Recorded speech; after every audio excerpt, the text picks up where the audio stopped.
Cara menambahkan nomor HP pemulihan untuk akun Google kita lewat laptop.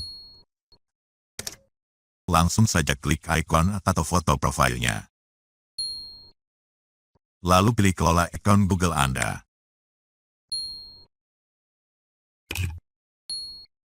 Kemudian buka bagian keamanan. Lalu klik pada tambahkan nomor telepon pemulihan atau nomor ponsel. Tambahkan nomor telepon pemulihan. Nah, masukkan nomor HP kita di sini. Selanjutnya, dapatkan kode. Masukkan kode verifikasi yang dikirim sistem Google ke HP kita di sini. Verifikasi.